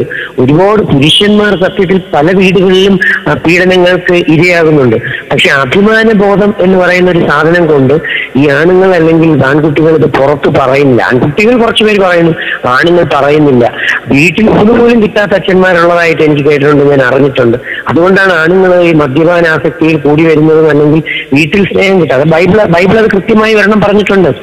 ഉത്തമയായ സ്ത്രീ അവൾ വാതുറന്നാൽ ജ്ഞാനമേ പൊഴിക്കൂ, അവളുടെ വാക്കുകളെ വിലമതിക്കുകയും അവളുടെ വാക്കുകൾ ഡയമണ്ടിന് തുല്യമാണ് എന്ന് പറയുമ്പോൾ, സുഭാഷിതങ്ങളിൽ പറയുമ്പോൾ, അതേ ബൈബിളിൽ ജീസസ് ക്രൈസ്റ്റ് പഠിപ്പിച്ചിട്ടുണ്ട്, കലഹക്കാരിയും ബഹളക്കാരിയുമായ ഭാര്യയാണ് വീട്ടിലുള്ളതെങ്കിൽ ഭർത്താവിനോട് മരുഭൂമിയിൽ പോയി ജീവിച്ചോളാം. കലഹക്കാരിയും കോപശീലിയുമായിട്ടുള്ള ഭാര്യയെ പിടിച്ചു കെട്ടുന്നത് കാറ്റിനെ പിടിച്ചു കെട്ടുന്നതിനേക്കാൾ ബുദ്ധിമുട്ടാണ്. എല്ലാവരും അങ്ങനെ ഇല്ല. പക്ഷെ എല്ലാത്തിലും ഞാൻ നേരത്തെ പറഞ്ഞതുപോലെ എല്ലാത്തിലും നന്മയുണ്ട്, ഒരു പിടി തിന്മകളും ഉണ്ട്. ആ നന്മകളെ നമ്മൾ എടുത്തുകൊണ്ട് തിന്മ മാറ്റി കറക്റ്റ് ആക്കിയാൽ നമുക്ക് നല്ല ഒരു ഭാവി തലമുറ തന്നെ കിട്ടുമെന്ന് യാതൊരു സംശയമില്ല എനിക്ക്. അപ്പൊ ശക്തി ആർജിക്കേണ്ടത് പെൺകുട്ടി ബോക്സിംഗ് പഠിച്ചിട്ടോ അല്ലെങ്കിൽ മറ്റു തരത്തിലുള്ള ഭർത്താവിനെ ഇടിച്ചു വീഴ്ത്തിയാണോ പെൺകുട്ടി ശക്തി കാണിക്കേണ്ടത്? അത് കുടുംബകലഹം ഉണ്ടാകത്തല്ലേ ഉള്ളൂ. ഓരോന്നും പറഞ്ഞു വീട്ടിൽ എന്തെങ്കിലും തർക്കോപകരണം ഉണ്ടായാൽ ഭർത്താവിന്റെ ചെവുക്കുറ്റി നോക്കി അടിച്ച് തന്റെ കൈയുടെ ശക്തി തെളിയിച്ചാണോ പെൺകുട്ടി ചെയ്യുന്നത്? ഈ കേരളത്തിൽ അന്തസ്സായും കുടുംബത്തിൽ പറഞ്ഞ സ്ത്രീകളും കുടുംബം നോക്കി ജോലിയും ചെയ്ത് ഭർത്താവിനെയും മക്കളെയും സഹോദരങ്ങളെയും ഒക്കെ നോക്കി അമ്മയും അച്ഛനെയും നോക്കി മക്കളെയും നോക്കി ജീവിക്കുന്ന അന്തസ്സും സംസ്കാരമുള്ള ലക്ഷക്കണക്കിന് കോടിക്കണക്കിന് സഹോദരിമാർ കേരളത്തിലുണ്ട്. ഒരു പിടി പുരുഷ വിരോധികളായ സ്ത്രീകളും 2 പിടി അല്പവസ്ത്രധാരണികളായ പെൺകുട്ടികളും കൂടെ എന്തായി പ്ലാൻ ചെയ്യുന്നത്? കേരളത്തിലെ ഏറ്റവും നല്ല രീതിയിൽ ജീവിക്കുന്ന എല്ലാ സ്ത്രീകളെയും പുതിയ തലമുറയിലെ നല്ല പെൺകുട്ടികളെല്ലാം ഇവരുടെ ഗ്രൂപ്പിലേക്ക് കൊണ്ടുവരാൻ വേണ്ടിയാണോ ഇവർ ഈ വഴക്കും അനുഭവവും അല്ലെങ്കിൽ എനിക്കെതിരെ അല്ലെങ്കിൽ മോശ പ്രചരണവും നടത്തി അല്ലെങ്കിൽ മറ്റു രീതിയിൽ വൾഗറൈസ് ചെയ്ത് കാണിക്കുന്നത്? ഒരിക്കലും അത് നടക്കില്ല. കാരണം നല്ല കുടുംബത്തിൽ പറയുന്ന സ്ത്രീകൾക്കും പെൺകുട്ടികൾക്കും എല്ലാം യഥാർത്ഥത്തിൽ ഞാൻ പറഞ്ഞത് അവർക്ക് വേണ്ടിയാണെന്ന് കൃത്യമായിട്ട് അറിയാം. അതുകൊണ്ടാണ് ആ വിമൻസ് കോളേജിലിരുന്ന 100 കണക്കിന് പെൺകുട്ടികളിൽ ഒരു കുട്ടി ഒഴിച്ച് ബാക്കി എല്ലാവരും എനിക്ക് സപ്പോർട്ടായിട്ട് കൈയടിക്കുകയും അവർ സത്യം ചെയ്യുകയും ചെയ്യുന്നത് ആ ചാനലിൽ തന്നെ കൈപൊക്കി കാണിച്ചു. ലാസ്റ്റ് എല്ലാ കുട്ടികളും കൈപൊക്കിക്കൊണ്ടിരിക്കുന്നത് എന്താണ്? ഇന്നു മുതൽ ഞങ്ങൾ ഉമ്മമാരോടും വാപ്പമാരോടും അധ്യാപകരോടും ഈ ജന്മം കള്ളം പറയില്ല എന്ന് 999 കുട്ടികൾ കൈപൊക്കുന്ന കാഴ്ചയാണ് അത് കാണുന്നത്. അതുപോലെ രണ്ടാമത് അവർ സത്യം ചെയ്യുന്ന കൈപൊക്കുന്നുണ്ട്. ഞങ്ങൾ ജീവിച്ചിരിക്കുമ്പോൾ ഞങ്ങളുടെ ഉമ്മയും ബാപ്പയും അച്ഛനും അമ്മയും ഞങ്ങളോടൊപ്പം ഉള്ളിടത്തോളം കാലം അവർക്ക് ഒരുള്ള ചോറ് കൊടുത്തതിന് ശേഷം മാത്രമേ അവർക്കുള്ള ആഹാരം ഉണ്ടെന്ന് ഉറപ്പ് വരുത്തിയിട്ട് ഞങ്ങൾ ആഹാരം കഴിക്കൂ എന്നാണ്. തുടക്കത്തിൽ ഇതൊന്നും ചെയ്യാത്ത കുട്ടികളായിരുന്നു. അരമണിക്കൂറിന്റെ ക്ലാസ് കഴിഞ്ഞപ്പോൾ ഇതെല്ലാം അങ്ങനത്തെ നല്ല കുട്ടികളുണ്ടായി. ആ ചാനലിൽ ചോദ്യകർത്താവ് തന്നെ പറയുകയുണ്ടായി, പല കുട്ടികളും ഇതിനോട് വിയോജിപ്പാണ്. അതിൽ മടിച്ച പെൺകുട്ടികളാണ് അധികവും. അതിൽ ഒരു പെൺകുട്ടി മാത്രമാണ് ആ പെൺകുട്ടിക്ക് സപ്പോർട്ട് ചെയ്ത കൂടുതൽ വിദ്യാർത്ഥികളുമുണ്ടെന്ന് ആ ചോദ്യകർത്താവ് ഉന്നയിക്കുകയുണ്ടായി. അത് അദ്ദേഹത്തിന് പിടിച്ചു നിൽക്കാനോ അല്ലെങ്കിൽ ആരെങ്കിലും ഒക്കെ പറഞ്ഞു കൊടുക്കുന്നു. നമ്മളവിടെ ചാനൽ അവിടെ ഉണ്ടായിരുന്നപ്പോ ഈ കുട്ടിയല്ലാതെ വേറെ ഒരൊറ്റ കുട്ടിയും ആ ഓൺ സ്പോട്ടിൽ കണ്ടില്ലല്ലോ. ഒരു പെൺകുട്ടി കൂക്കിടാൻ തയ്യാറായാൽ കൂടെ കൂക്കിടുന്നവരാണ് നമ്മുടെ നാട്ടിലെ ആൾക്കാർ. സിനിമാ തിയേറ്ററിൽ നോക്കാമല്ലോ, അല്ലെങ്കിൽ സമരം എവിടെ വേണമെങ്കിൽ നോക്കാമല്ലോ. ഒരു പെൺകുട്ടി കൂക്കിടാത്ത താമസം കൂടെ നിൽക്കുന്ന കുറെ കുട്ടികൾ മാനരപ്പടയെ പോലെ കൂക്കിടുകയും ബഹളം ചെയ്യുന്ന ഒരു സംസ്കാരം കേരളത്തിൽ പല സ്ഥലങ്ങളിലും ഉണ്ട്. പക്ഷെ ഒഴിഞ്ഞു പോവുകയാണ് ചെയ്തത്. തീർച്ചയായിട്ടും ഇവിടെ ആ ഒരൊറ്റ കുട്ടി മാത്രം ഒരു കൂക്കിട്ടിട്ട് ആരും സപ്പോർട്ട് ഇല്ല എന്ന് വിചാരിച്ച് ആ കുട്ടിക്ക് മനസ്സിലായപ്പോ ബോധ്യപ്പെട്ട ആ കുട്ടി ഒറ്റയ്ക്ക് നടന്ന് പോയി ഏതോ ഒരു ക്ലാസ് മുറിയിലോ വേറെ ഏതോ ആൾക്കാരുടെ ഇടയിൽ ചെന്ന് കയറിയതായിട്ടാണ് അവിടെ നിന്ന് കണ്ടവർ പറഞ്ഞത്. അപ്പൊ ഒരു കുട്ടി പോലും ആ കുട്ടിയുടെ എണീച്ച് പോയിരുന്നില്ല. ആ ചാനലിൽ തന്നെ അത് ക്ലിയർ ആണ്. എല്ലാം കൊണ്ടും മൂല്യബോധന ജാഥ ഗംഭീര വിജയമായിരുന്നു. ചരിത്രത്തിൽ ആദ്യമായി കേരളത്തിൽ ഇങ്ങനെയൊരു മൂല്യമില്ല എന്നും മൂല്യം പുനരുത്ഥാനം വേണമെന്നും തീരുമാനിച്ചുകൊണ്ട് ഈ വിദ്യാഭ്യാസ വകുപ്പ് നടത്തിയ ഗംഭീര പരിപാടിയായിരുന്നു. അതിനെ കരിതേച്ച് കാണിക്കാനും കൂടെ ഏതോ ഗൂഢപരമായ പ്രവർത്തനങ്ങളുടെ ഭാഗമാണോ എന്ന് പോലും ഞാൻ സംശയിക്കുന്നു. എനിക്ക് അതിനെക്കുറിച്ചൊന്നും ക്ലിയർ ആയിട്ട് അറിയില്ല. അപ്പൊ ഈ കുട്ടി ഒറ്റപ്പെട്ടു. പക്ഷെ പിന്നെ അത് കഴിഞ്ഞതിന് ശേഷം അടുത്ത ദിവസം പത്രമാധ്യമങ്ങളിൽ ഒരു പത്രത്തിൽ പ്രതികരണത്തിൽ എനിക്ക് സപ്പോർട്ട് ചെയ്തുകൊണ്ട് വന്ന കുറെ ലെറ്ററുകളും എനിക്കെതിരെ വന്ന ലെറ്ററുകളിൽ എതിരെ വന്നതിൽ വിമൻസ് കോളേജിലെ പെൺകുട്ടി ചോദിച്ചിട്ടുണ്ട് ഒരു പത്രത്തിലെ പ്രതികരണത്തിൽ, റാണിങ്ങൾക്ക് 10 മിനിറ്റ് മാത്രം മതിയെങ്കിൽ ഞങ്ങൾക്ക് 10 മിനിറ്റ് മാത്രം മതി, അതങ്ങ് അലസിപ്പിച്ച് കളയാൻ എന്ന്. അങ്ങനെയൊക്കെ ചിന്തിക്കുന്ന പെൺകുട്ടികളെ കുറിച്ചൊന്നും എനിക്കൊന്നും ചിന്തിക്കാൻ പോലും പറ്റുന്നില്ല. കാരണം ഞാൻ ആ ഉദ്ദേശമല്ല അവിടെ എന്റെ ഇന്റൻഷൻ ആയിരുന്നത്. ആൺകുട്ടികൾക്ക് വലിയ ബുദ്ധിമുട്ടില്ല, വേദനയൊന്നുമില്ല. പക്ഷെ സ്ത്രീ അമ്മ ഒരുപാട് വേദന അനുഭവിക്കുന്നു. പക്ഷെ ഞങ്ങൾക്കും 10 മിനിറ്റ് മതി, അത് കലക്കി കളയാൻ എന്ന് പറയുന്ന പെൺകുട്ടിയെ ഓർത്തിട്ട് എനിക്കതായത് ആ പെൺകുട്ടിയെ ഓർത്തിട്ടല്ല ദുഃഖം. ആ പെൺകുട്ടിയുടെ കൂട്ടുകാരികൾ ഈ പെൺകുട്ടികൾ വിചാരിച്ചാൽ വഴിതെറ്റിപ്പിക്കാൻ പറ്റുമല്ലോ എന്ന ആശങ്ക മാത്രമേ ഉള്ളൂ. പെൺകുട്ടിക്ക് ഈ പ്രശ്നത്തിൽ നിന്നും പിന്മാറാൻ തയ്യാറല്ല എന്നാണ് അതിൽ നിന്ന് സൂചിപ്പിക്കുന്നത്. അല്ല, അത് ആ പെൺകുട്ടിയല്ല, ആ പെൺകുട്ടിയുടെ വിമൻസ് കോളേജിൽ നിന്നും വേറൊരു വിദ്യാർത്ഥിനി എന്ന് പറഞ്ഞുകൊണ്ടാണ് പത്രത്തിൽ എഴുതി വന്നത്. അത് ഈ പെൺകുട്ടിയല്ല, വേറൊരു പെൺകുട്ടി. ഞാൻ പറഞ്ഞത് ആ മറ്റൊരു പെൺകുട്ടിയെ കുറിച്ചാണ്. യെസ്, അതെ, മനസ്സിലായി. ആ പെൺകുട്ടിക്ക് ഈ പെൺകുട്ടിക്ക് ഈ വിഷയവുമായി യോജിക്കാൻ സാധിക്കില്ല എന്നാണ് ഈ ആ കുട്ടിക്ക് ഞാൻ ആൺകുട്ടികളെ പൊക്കി പറഞ്ഞതിലും ആ കുട്ടികളെ പൊക്കി പറഞ്ഞു. പിന്നെ ആ കുട്ടി ഒന്നുകൂടെ പറഞ്ഞു, മാതൃഭൂമി ചാനലിൽ ആ കുട്ടി ഒന്നുകൂടെ പറഞ്ഞു. ഞാൻ പറഞ്ഞു പ്രവാചകൻ സ്വർഗാരോഹണ വേളയിൽ ഏറ്റവും കൂടുതൽ നരകത്തിൽ കണ്ടതും സ്ത്രീകളെ ആണ് എന്ന്. അത് ഞാൻ പറഞ്ഞത് ഇങ്ങനെയാണ്, നരകം എന്ന് പറയുന്നത് സ്വർഗം എന്ന് പറയുന്നത് ആദ്യം നമ്മുടെ കുടുംബം തന്നെയാണ്. അപ്പൊ ഏറ്റവും കൂടുതൽ കുടുംബങ്ങളും ഇന്ന് നരകതരത്തിലായി മാറിയിരിക്കുന്നു. അപ്പൊ ജീവിതം നരകതുല്യമായി പലരും മാറ്റും. ഒരു അമ്മ അല്ലെങ്കിൽ ഒരു സ്ത്രീ വിചാരിച്ചാൽ അതിനെ സ്വർഗമാക്കി മാറ്റാം കുറേയേറെ. കാരണം സ്ത്രീ എന്ന് പറയുന്നത് ഭാരത സംസ്കാരത്തിൽ ലക്ഷ്മി ദേവിയാണെന്നും ഒക്കെ പറയുന്നു. അപ്പൊ വീടിന്റെ ഐശ്വര്യമാണ് ഒരു സ്ത്രീ. പക്ഷെ പല വീടുകളും നരകമായി കിടക്കുന്നു എന്നുള്ളതാണ് ഈ നരകം കൊണ്ട് ഉദ്ദേശിച്ചത്. താങ്കൾ എങ്ങനെയാണ് ആശയങ്ങൾ സ്വായത്തമാക്കിയത്?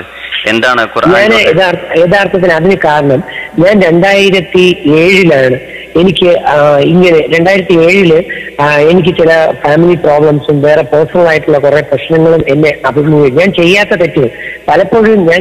തെറ്റുകൾ എന്നെ വേട്ടയാടിയിരുന്നു. കാരണം പലർക്കും ഒരു പിടിപ്പേർക്ക് പലപ്പോഴും എന്നോട് ഒരു അസൂയ പോലെ ഉണ്ടായിരുന്നു. ഞാൻ നന്മകൾ പ്രവർത്തിക്കുന്ന ഒരു വ്യക്തിയാണ്. അതിലെനിക്ക് ഇപ്പൊ ജീസസ് ക്രൈസ്റ്റും പ്രവാചകനെ എല്ലാം പീഡിപ്പിച്ച കഥ വെച്ച് നോക്കുമ്പോൾ ഞാനൊന്നും ഒന്നുമല്ല. അപ്പൊ എനിക്ക് 2006 കാലഘട്ടങ്ങളിൽ കുറെ അധികം മനപ്രയാസം ഉണ്ടാകുന്ന വിഷയങ്ങൾ ഉണ്ടായപ്പോൾ ഞാൻ എന്റെ വീട് ആറ്റിങ്ങലാണ്, തിരുവനന്തപുരം ആറ്റിങ്ങൽ ജുമാ മസ്ജിദിൽ ഞാൻ പള്ളിയിൽ നേർച്ചയിട്ടു. എന്റെ സത്യാവസ്ഥ തെളിയിച്ചു തരാമെങ്കിൽ ഞാൻ ഇപ്രാവശ്യം റംസാൻ നോമ്പ് പിടിച്ചേക്കാമെന്ന് നേർച്ചയിട്ടു. 41ാമത്തെ ദിവസം തന്നെ ദൈവം സൃഷ്ടാവ് എന്റെ സത്യാവസ്ഥ തെളിയിക്കുകയും എനിക്ക് അംഗീകാരങ്ങൾ കിട്ടുകയും ചെയ്തു. ആ 41ാമത്തെ ദിവസം അപ്പൊ ആ വർഷം 2007 റംസാൻ നോമ്പ് ഞാൻ പിടിച്ചു.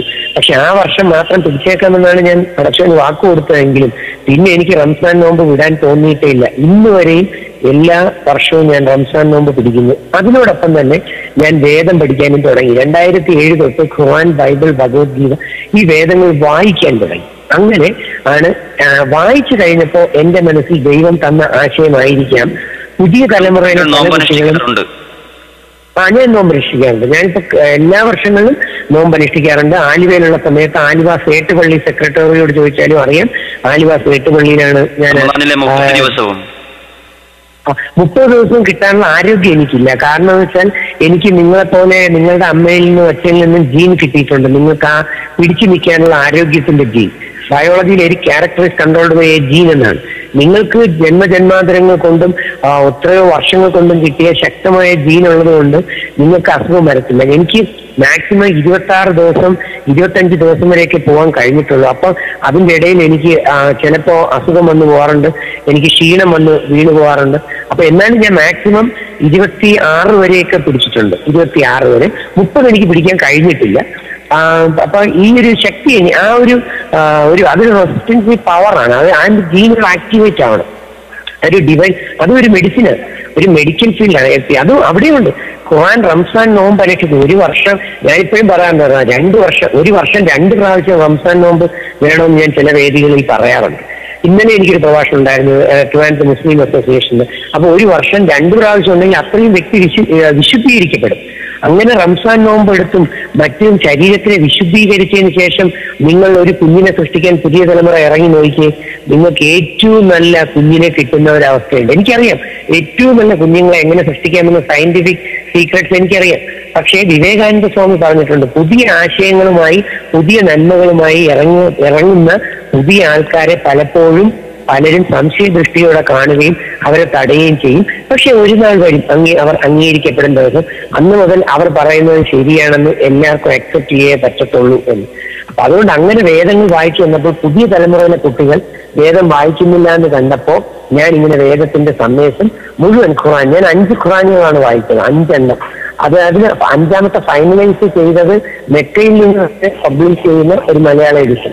അതും കൂടെ വായിച്ചുകൊണ്ടാണ് എന്റെ ഖുർആൻ ഞാൻ അതിന്റെ ഒരു എളിയ ഡേ ടു ഡേ എന്നും ദിവസവും വായിക്കേണ്ട രീതിയിൽ വിശുദ്ധ ഖുർആൻ സന്ദേശങ്ങളും പ്രവാചക വചനങ്ങളും എന്ന് പറഞ്ഞ് ഒരു 100-110 പേജുള്ള ഒരു കുഞ്ഞു പുസ്തകം എനിക്ക് ഇറങ്ങാൻ കഴിഞ്ഞു. അടുത്ത 5000-ഓളം കോപ്പികളായി. ബൈബിൾ 5000-മായി, ഭഗവത്ഗീത 5000-മായി. അതിപ്പോ ഞാൻ 3 വായിപ്പിക്കാനുള്ള ശ്രമത്തിലാണ്. പ്രവാചകൻ പറഞ്ഞതുപോലെ എല്ലാം വായിക്കണം, എല്ലാം അറിയണം. എല്ലാം അറിയുമ്പോഴാണ് സ്വർഗത്തിലേക്ക് സ്വർഗത്തിലേക്കുള്ള ദൂരം ഞാൻ നിനക്ക് കുറപ്പിച്ചു തരുമെന്ന്. തീർച്ചയായിട്ടും താങ്കളുടെ ക്ലാസുകൾ ശ്രദ്ധിക്കപ്പെട്ടിട്ടുണ്ട്. ഈ വേദഗ്രന്ഥങ്ങൾ അടിസ്ഥാനമാക്കിയും മറ്റ് ബയോളജി അടിസ്ഥാനമാക്കിയും വശ്യസുന്ദരമായ ശൈലിയിൽ 100 കണക്കിന് ക്ലാസുകൾ എടുത്തു എന്ന് താങ്കൾ പറയുകയുണ്ടായി. ഇപ്പോൾ 100 കണക്കിന് ക്ലാസുകൾ ബുക്ക് ചെയ്തിട്ടുണ്ടായിരുന്നു എന്നും താങ്കൾ പറയുകയുണ്ടായി. ഈ ഒരു സാഹചര്യത്തിൽ താങ്കളെ സർക്കാർ കരിമ്പട്ടികയിൽ ഉൾപ്പെടുത്തിയിരിക്കുന്നു.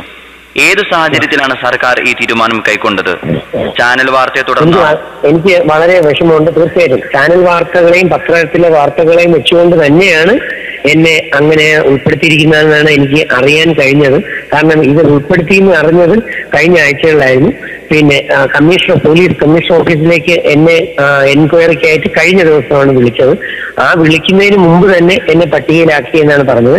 പക്ഷെ കമ്മീഷണർ ഓഫീസിൽ ഞാൻ ഇത് മുഴുവൻ കൊണ്ടുവന്ന് തെളിയിച്ച് കാണിച്ചപ്പോൾ സത്യത്തിൽ അവർക്ക് വളരെയധികം സന്തോഷമാണ് തോന്നിയത്. ഇങ്ങനെയുള്ള ഒരു നല്ല ക്ലാസ്സുകൾ എടുക്കുന്ന പ്രത്യേകിച്ച് പോലീസ് SPC സ്റ്റുഡൻസ്, എന്റെ ക്ലാസ്സുകൾ പലപ്പോഴും പാവപ്പെട്ട ബാക്ക്വേർഡിൽ നിൽക്കുന്ന കുട്ടികളെ മുഖ്യധാരയിൽ കൊണ്ടുവരാൻ ഇപ്പൊ എന്റെ വെബ് ഇന്ത്യ എന്ന് പറഞ്ഞുകൊണ്ട് വെബ്സൈറ്റിൽ തന്നെ കിടപ്പുണ്ട് ഒരു ക്ലാസ്. അതിൽ ഞാൻ പെൺകുട്ടികളെയും ആൺകുട്ടികളെയും മാനസികമായി ശക്തി പ്രാപിക്കാൻ രീതിയിൽ പഞ്ഞി കത്തിച്ച് വായിലിടുന്നതും കോൺസെൻട്രേഷൻ പവർ കൂട്ടാൻ വേണ്ടി കാൻഡിൽ മെഴുകുതിരി വെളിച്ചം കത്തിച്ച് നോക്കിപ്പിച്ച് അങ്ങനെയൊക്കെ സിമ്പിൾ ടെക്നോളജിയിൽ ശക്തരാക്കാൻ നമുക്ക് കഴിയും. അപ്പൊ എനിക്ക് ദൈവം അനുഗ്രഹിച്ച അദ്ദേഹത്തിന്റെ അനുഗ്രഹത്തോടെ കൂടുതൽ ഐഡിയകളും കൂടുതൽ ക്ലാസ്സുകളും എടുക്കാൻ എനിക്ക് കിട്ടുന്നുണ്ട്. പക്ഷെ ഇപ്പം ഈ കരിമ്പട്ടികയിൽ ഉൾപ്പെടുത്തി എന്ന് പറഞ്ഞതോടുകൂടി ഇന്നലെ വരെ ക്ലാസ്സുകൾ ആഗ്രഹിച്ചിരുന്ന ചിലർ ഇപ്പൊ പേടിച്ചു മാറി നിൽക്കുന്നതാണ്. എനിക്ക് ചുരുക്കത്തിലൊന്ന് പറഞ്ഞാൽ ഒരു മുസ്ലിം തീവ്രവാദിയെ പോലെ എന്നെ കാണുന്ന ചിലരുണ്ടോ എന്ന് പോലും ഉണ്ടെന്ന് തന്നെയാണ് എനിക്ക് തോന്നുന്നത്. കാരണം എന്റെ രൂപവും അത് തന്നെയാണ് അതിനകത്ത് വന്ന തുടക്കത്തിൽ എനിക്ക് ചിലരെന്നോട് പറഞ്ഞു, സാറിനെ കണ്ടു കഴിഞ്ഞാൽ ഒരു പണ്ഡിതനും ഒരു തീവ്രവാദിയൊക്കെ കൂടെ ആയിട്ട് തോന്നും. തൊപ്പിയിട്ട് കഴിഞ്ഞാൽ, അങ്ങനെയാണ് പറഞ്ഞത്, തൊപ്പിയിട്ട് കഴിഞ്ഞാൽ ഒരു ഇസ്ലാം പണ്ഡിതനും, ലോഹ ഇട്ടാൽ ഒരു ക്രിസ്ത്യൻ അച്ഛനും, കാവി ഉടുത്തു കഴിഞ്ഞാൽ ഒരു സന്യാസി വര്യനും, ഏത് രീതിയിൽ വേണമെങ്കിലും സാറിനെ ആക്കിയെടുക്കുക. പക്ഷെ എന്റെ ഇന്റൻഷൻ ഖുർആനിൽ പറഞ്ഞിരിക്കുന്ന എല്ലാ ആത്മാക്കളും ഒരു ആത്മാവിൽ നിന്ന് ഒറിജിനേറ്റ് ചെയ്തു എന്ന് പറയുന്ന എല്ലാം ഒന്ന് എന്ന ഒരു കോൺസെപ്റ്റ്, അത് ജനകീയമാക്കാൻ നടക്കുന്ന ഒരു വ്യക്തി. അതാണ് ശ്രീനാരായണ ഗുരുദേവന്റെ ഒരു ജാതി ഒരു മതം ഒരു ദൈവം എന്ന് പറയുന്നത്. അപ്പൊ ഇത് മൂന്നും വായിക്കണം. വേദം വായിക്കാതെയാണ് വെറുതെ ഏറ്റവും നല്ല സ്നേഹപരമായ മതമായ ഇസ്ലാമിനെ കുറ്റപ്പെടുത്തുന്നത്. അറിവില്ലാത്തവരാണ് യഥാർത്ഥത്തിൽ ഇസ്ലാമിനെ കുറ്റപ്പെടുത്തുന്നത്. ബാക്കി ഏറ്റവും നല്ല ആശയങ്ങൾ അടങ്ങിയിട്ടുള്ളതും സ്നേഹിച്ചാൽ മരിച്ച് സ്നേഹിക്കുന്നതുമായ ഇസ്ലാം സഹോദരങ്ങളെ അറിയാൻ പക്ഷെ പലരും മുൻവിധിയാൽ തയ്യാറാകുന്നില്ല. മുൻവിധിയാൽ മോശപ്പെട്ട ചിന്താഗതി ചിലയിടത്തൊക്കെ കാണുന്നത് കൊണ്ടാണ്. അപ്പൊ എന്നെ ഈ ക്ലാസ്സുകളിലേക്ക് കൊണ്ടുവന്നത് തന്നെ ഫാസിൽ എന്ന് പറയുന്ന ആലപ്പുഴക്കാരനായിട്ടുള്ള ഈ NSSന്റെ സ്റ്റേറ്റ് കോർഡിനേറ്റർ ആയിട്ടുള്ള ഫാസിൽ എന്ന് പറയുന്ന സാർ, അതേ എന്നെ കൊണ്ടുവന്ന് തന്നെ പോലീസിലും മറ്റു പലയിടത്തും ഞാൻ ക്ലാസ് എടുക്കുന്നത് കണ്ട് അറിഞ്ഞിട്ട് അവർ അതുപോലെ തന്നെ വിദ്യാഭ്യാസ വകുപ്പിലെ നല്ല മനുഷ്യരായിട്ടുള്ള കുറെ ആൾക്കാരോട് ചേർന്നാണ് സാറിനെ വിദ്യാഭ്യാസ വകുപ്പിന്റെ കുട്ടികൾക്ക് ആവശ്യമുണ്ടെന്ന് പറഞ്ഞ് കൊണ്ടുവന്ന് ഒരുപാട് ക്ലാസ്സുകൾ നമ്മൾ എടുത്തും കഴിഞ്ഞു. പക്ഷെ ഈ ഒരൊറ്റ കരിമ്പട്ടികയിൽ ചേർത്തോടുകൂടി പലരും എന്നെ ഒരുതരം ദുഷ്ടനായിട്ടും തീവ്രവാദിയായിട്ടും ഒക്കെ കാണുന്ന ഒരു കാഴ്ച ഞാൻ എന്താ പറയാ, എനിക്ക് നല്ല വേദനയുണ്ട്. പക്ഷെ ഒരു വരും ദിവസങ്ങളിൽ താങ്കളുമായി അന്വേഷിക്കുന്നതിന് മുമ്പേ താങ്കളെ ആഭ്യന്തര വകുപ്പ് കരിമ്പട്ടികയിൽ ഉൾപ്പെടുത്തിയിരിക്കുന്നു എന്നാണ് മനസ്സിലാക്കാൻ സാധിക്കുന്നത്, എന്നാണ് എനിക്ക് അറിയാൻ കഴിഞ്ഞു, മനസ്സിലാക്കാൻ കഴിഞ്ഞു. ഇത് സൂചിപ്പിക്കുന്നത് യഥാർത്ഥത്തിൽ എന്നെ കുറിച്ച് നേരിട്ട് എനിക്ക് ബഹുമാനപ്പെട്ട ആഭ്യന്തരമന്ത്രിക്ക് നേരിട്ട് എന്റെ കാര്യങ്ങൾ മനസ്സിലാക്കാൻ എനിക്ക് അവസരം കിട്ടിയാൽ, അല്ലെങ്കിൽ എന്റെ കാര്യങ്ങളും ഈ ക്ലാസ്സുകളും നേരിട്ട് ബോധ്യപ്പെടുത്താൻ എനിക്ക് കഴിഞ്ഞാൽ അദ്ദേഹത്തിന് യഥാർത്ഥത്തിൽ എന്നോട് സ്നേഹം വർദ്ധിക്കും എന്ന് തന്നെയാണ് ഞാൻ മനസ്സിലാക്കുന്നത്. കാരണം നല്ല മനുഷ്യരാണ് അവരെല്ലാം. പക്ഷെ പലപ്പോഴും ഈ മീഡിയയുടെ ഒരു പിടി സ്വാധീനം വകുപ്പുകൾക്കും ഗവൺമെന്റിനും എന്തെങ്കിലും അവർക്ക് വിഷമം ഉണ്ടാക്കുന്ന തരത്തിലാവുമ്പോൾ അവർ ആ വ്യക്തിയെ ഇപ്പൊ എന്നെ മാറ്റി നിർത്തുന്നതുകൊണ്ട് അവർക്ക് വേറെ ദോഷങ്ങളൊന്നുമില്ല, നല്ലതേ ഉണ്ടാവുള്ളൂ, ഞാൻ തയ്യാറാണ് മാറി നിൽക്കാൻ. എന്റെ ക്ലാസ്സുകൾ ഇല്ലാതായാൽ എനിക്ക് വിഷമമുണ്ട്, ആ കുട്ടികൾക്ക് ഈ അറിവ് കിട്ടില്ല എന്നുള്ളത്. പക്ഷെ എനിക്ക് വഴക്കില്ല, എനിക്ക് ബഹളമില്ല, എനിക്ക് ഗുസ്തിയില്ല, എനിക്ക് നിർബന്ധവും ഇല്ല ക്ലാസ് എടുത്തേ പറ്റുള്ളൂ എന്ന്. എനിക്ക് പ്രാർത്ഥനയായും അല്ലെങ്കിൽ എന്റെ ബുക്കുകൾ എഴുതിയും എന്നെ വേണമെന്നുള്ളവർ വിളിക്കുന്നിടത്ത് പോയി എടുത്തുമൊക്കെ ഇരിക്കാനും പഠിപ്പിക്കാനും ഒക്കെ എനിക്ക് കഴിയും. അത് ചെയ്തുകൊണ്ട് തന്നെ ഞാൻ തുടരും. അല്ലാതെ വലിയ കയറി ബഹളം ഉണ്ടാക്കാൻ ഞാൻ എന്തായാലും ഒരിക്കലും പോകാറില്ല. ഇപ്പോൾ ഈ ചാനൽ കാണിച്ചിരിക്കുന്ന ഒരു മാധ്യമ ധർമ്മം, ഇപ്പോൾ താങ്കളെ പ്രതീക്ഷിച്ചിരിക്കുന്ന ഒരു സമൂഹം, താങ്കളുടെ ക്ലാസ്സിനായി കാതുകൂർപ്പിച്ചിരിക്കുന്ന ഒരു സമൂഹത്തിന് താങ്കളുടെ വിലപ്പെട്ട ക്ലാസുകൾ നഷ്ടപ്പെടുത്തി എന്നതാണ് ഇപ്പോൾ ഈ ചാനൽ ചെയ്തിരിക്കുന്ന മാധ്യമധർമ്മം. അത് ശരിയാണ്. അത് 100% ഞാൻ അക്സെപ്റ്റ് ചെയ്യുന്ന ഒരെണ്ണമാണ്. ഈ ഒരെണ്ണം ആർക്കോ വേണ്ടി ഏതോ 2-3 പയ്യന്മാരുടെ തലയിൽ ഉദിച്ച മോശപ്പെട്ട ആശയം, ഏതോ 2-3 വ്യക്തികളുടെ തലയിൽ ഉദിച്ച മോശപ്പെട്ട ആശയം കാരണം ആയിരക്കണക്കിന് കുട്ടികൾക്കും രക്ഷകർത്താക്കൾക്കും കൊടുക്കാൻ കഴിയുന്ന വലിയ നന്മ നിറഞ്ഞ ക്ലാസുകളും സയന്റിഫിക് ആയിട്ടുള്ള റീസണുകളും വേദങ്ങളിലെ സന്ദേശങ്ങളും മൊത്തത്തിൽ ഒരുവിധം ബ്ലോക്കാക്കിയ കണക്കാണ് എനിക്ക് മനസ്സിലാക്കാൻ കഴിയും. ഈ തീരുമാനത്തെ ഏത് രീതിയിൽ നേരിടാനാണ് താങ്കൾ ഉദ്ദേശിക്കുന്നത്? ഞാൻ നേരിടുന്നത് ദൈവത്തിന്റെ മാർഗത്തിലാണ്. ഞാൻ ക്ഷമയോടെ കാത്തിരിക്കും. എനിക്ക് വേണ്ടി പ്രവർത്തിക്കുന്നവർ പ്രവർത്തിക്കട്ടെ. അവർക്കും സമൂഹത്തിനും ജനത്തിനും എന്നെ വേണമെങ്കിലല്ലേ അതിന്റെ ആവശ്യമുള്ളൂ. എന്നെ ജനത്തിനും സമൂഹത്തിനും വേണ്ട എങ്കിൽ എനിക്ക് ഇടിച്ചു കയറി ഒന്നും സ്ഥാപിക്കാൻ കഴിയുന്നില്ല. അതുകൊണ്ട് ഞാൻ നേരിടുന്നത് പ്രാർത്ഥനയിലൂടെ മാത്രമാണ്. ഈ രംഗത്തേക്ക് വീണ്ടും കടന്നു വരാൻ ഞാൻ കേസ് കൊടുക്കില്ല. തീർച്ചയായും ഞാൻ കേസ് കൊടുക്കത്തില്ല ആർക്കും. എന്നോട് ചിലർ പറഞ്ഞു ചാനലിനെതിരെ, ആ പ്രവർത്തകനെതിരെ, മാധ്യമങ്ങൾക്കെതിരെ, മീഡിയക്കെതിരെ കേസ് കൊടുക്കണം, മാനനഷ്ട കേസ് കൊടുക്കണം, 50 ലക്ഷം കൊടുക്കണം, 10 ലക്ഷം കൊടുക്കണം. അതിനൊക്കെ കെട്ടിവെക്കാൻ അതിന്റെ 5,00,000 ലക്ഷങ്ങൾ വേണം. പിന്നെ ഇവർക്കെതിരെയൊക്കെ കേസും വഴക്കിനും പോയി കഴിഞ്ഞാൽ പിന്നെ കൂടുതൽ അതിനുള്ള ശക്തിയും ആരോഗ്യമൊന്നും എനിക്കില്ല. അതുകൊണ്ട് എനിക്ക് ആരോടും വൈരാഗ്യമില്ല, എനിക്ക് ആരോടും ദേഷ്യമില്ല. ആർക്കെതിരെയും ഞാൻ കേസ് കൊടുക്കാൻ ഉദ്ദേശിക്കുന്നതുമില്ല. അതിന് എന്നെ ചിലർ ചീത്ത വിളിക്കുന്നുണ്ട് കൊടുക്കാത്തതിന്. പക്ഷെ ഞാൻ ആർക്കുമെതിരെ കേസിനും പ്രോബ്ലംസിനും ഉണ്ടാക്കാൻ താല്പര്യപ്പെടുന്നില്ല. പ്രാർത്ഥനയോടെ കാത്തിരിക്കാം എന്ത് സംഭവിക്കും. സന്മനസ്സിനെ ലോക ജനത നെഞ്ചിലേറ്റുന്നതായി ഞങ്ങൾ അറിയിക്കുകയാണ്. സൈബർ ലോകവും അതുപോലെ ഇപ്പോൾ കേട്ടുകൊണ്ടിരിക്കുന്ന GCCയിലെ ഈ Saudi, UAE, Qatar, Bahrain, Oman തുടങ്ങി വിവിധ GCC രാഷ്ട്രങ്ങളിൽ നിന്നും ഇന്ത്യയിൽ നിന്നും നിരവധി പ്രേക്ഷകർ താങ്കളുടെ ശബ്ദം കേട്ടുകൊണ്ടിരിക്കുന്നു. അവർ ഈ താങ്കളോട് ഐക്യദാർഢ്യം പ്രഖ്യാപിച്ചിട്ടുണ്ട് എന്ന സന്തോഷ വാർത്ത അറിയിക്കുകയാണ്. തീർച്ചയായും വളരെ സന്തോഷം. അവരെല്ലാം ദൈവം അനുഗ്രഹിക്കട്ടെ. നന്മ മാത്രമേ ഉള്ളൂ എന്റെ മനസ്സിൽ. എന്താണ് ഈ പ്രേക്ഷകരോടായി താങ്കൾക്ക് പറയാനുള്ളത്? എനിക്ക് പ്രേക്ഷകരോട് പറയാൻ വളരെ വലിയ ഒരു സന്ദേശമുണ്ട്. നിങ്ങളുടെ മക്കളെ കാത്തു സൂക്ഷിച്ചുകൊള്ളുക, പ്രത്യേകിച്ച് നിങ്ങളുടെ പെൺകുട്ടികളെ. കാരണം ആൺകുട്ടിയുടെ പുറത്ത് ചെളി പറ്റിയാൽ അതൊന്ന് കഴുകിക്കളഞ്ഞാൽ ഒരുപക്ഷെ ചിലപ്പോൾ പെട്ടെന്ന് മാഞ്ഞുപോയി എന്ന് വരാം. പക്ഷെ ഒരു പെൺകുട്ടിയുടെ മകളെ ഉമ്മ വളരെ കഷ്ടപ്പെട്ട് 10 മാസം ഗർഭത്തിൽ ചുമന്ന് അച്ഛന്മാരായിട്ടുള്ള വാപ്പന്മാരും അച്ഛന്മാരും മണലാരണ്യങ്ങളിൽ പോയി കിടന്ന് കഷ്ടപ്പെട്ട് ജോലി ചെയ്ത് ഉണ്ടാക്കുന്ന പണം ഇങ്ങോട്ട് അയച്ച് കുടുംബത്തിന് നോക്കുമ്പോൾ സാത്താന്റെ സന്തതികളായ ഒരുപിടി വ്യക്തികൾ, വ്യക്തികൾ അതാണായിക്കോട്ടെ പെണ്ണായിക്കോട്ടെ, ഒരു പിടി വ്യക്തികൾ രണ്ടും അതിനകത്ത് വരും. ഒരു പിടി സാത്താന്റെ സന്തതികളായ വ്യക്തികൾ നിങ്ങളുടെ കുഞ്ഞു പെൺമക്കളെ, നിങ്ങളുടെ കുഞ്ഞു ആൺമക്കളെ, നിങ്ങളുടെ സഹോദരിമാരെ നശിപ്പിക്കാതിരിക്കാനും മോശപ്പെട്ട വഴിയിലേക്ക് പ്രലോഭനങ്ങൾ നൽകി വളച്ചുകൊണ്ടുപോയി അവരെ പീഡിപ്പിക്കാതിരിക്കാനും നിങ്ങൾ മാതാപിതാക്കൾ ശ്രദ്ധാപൂർവം മക്കളുടെ കാര്യത്തിൽ ശ്രദ്ധിക്കണം. കാരണം വരാൻ പോകുന്ന ദിവസങ്ങൾ, വരാൻ പോകുന്ന സമയങ്ങൾ, എനിക്ക് ഖുർആൻ സന്ദേശം വെച്ച് പറയുകയാണെങ്കിൽ മസീഹുദ് ദജ്ജാൽ ലാൻഡ് ചെയ്ത് കഴിഞ്ഞു എന്നാണ് ഞാൻ ഒരിടത്ത് കഴിഞ്ഞ ദിവസം പറഞ്ഞത്. അത് വളരെ മോശമായിട്ടും മൃഗീയമായിട്ടുമുള്ള തരത്തിൽ പെൺകുട്ടികൾ പീഡിപ്പിക്കപ്പെടുന്ന, ആൺകുട്ടികൾ പീഡിപ്പിക്കപ്പെടുന്ന, അല്ലെങ്കിൽ വഴിയാതരമാകുന്ന, കുടുംബം തകരുന്ന കാഴ്ചകൾ കാണാൻ പോകുന്നതേ ഉള്ളൂ. വൻ നാശം എനിക്ക് കാണാൻ കഴിയുന്നു. അതൊരു പക്ഷേ ഖുർആൻ പറയുന്ന പോലെ അത് വായിച്ചു കഴിഞ്ഞപ്പോൾ ഉത്കാഴ്ചദായകമായ അകക്കണ്ണ് തുറന്നത് കൊണ്ടാകാം അതിൽ ഞാൻ ഉത്കണ്ഠപ്പെടുന്നു. അതുകൊണ്ട് ലോകരാജ്യങ്ങളിൽ ഇരിക്കുന്ന എന്റെ സഹോദരങ്ങളെ, നിങ്ങളുടെ മക്കളെ, പ്രത്യേകിച്ച് പെൺകുട്ടികളെ പ്രത്യേകം സംരക്ഷണയോടെ ശ്രദ്ധാപൂർവം വളർത്തുക. ശ്രദ്ധിക്കാനേ ഞാൻ എല്ലായിടത്തും പറയാറുള്ളൂ. ശ്രദ്ധ വേണ്ടത് മക്കളിലാണ്. മക്കള് ശ്രദ്ധിച്ച് വളർന്നാൽ ആ മക്കൾ ഉയർന്ന തലങ്ങളിൽ എത്തിച്ചേരും. അതുകൊണ്ട് അവരെ ഒന്നുകൂടെ ശ്രദ്ധിക്കുക. അതിനുവേണ്ടി എന്റെ അറിവും കഴിവും ഏത് സമയത്തും തരാൻ എനിക്ക് ദൈവത്തിന്റെ അനുഗ്രഹത്തോടെ സന്തോഷം മാത്രമേ ഉള്ളൂ. നന്ദി. താങ്കളുടെ വിലപ്പെട്ട ആശയങ്ങൾ സമൂഹത്തിന് മുമ്പിലേക്ക് സമർപ്പിക്കാൻ, ഞങ്ങളുമായി സംവദിക്കാൻ അങ്ങയുടെ വിലപ്പെട്ട സമയം കണ്ടെത്തിയതിന് കേരള മലബാർ ഇസ്ലാമിക് ക്ലാസ് റൂമിന്റെ KMIC-യുടെ 1000 നന്ദി അറിയിക്കുകയാണ്. തീർച്ചയായും എനിക്ക് നന്ദിയുണ്ട്. Thank you. നിങ്ങളെ ദൈവം അനുഗ്രഹിക്കട്ടെ. All the best.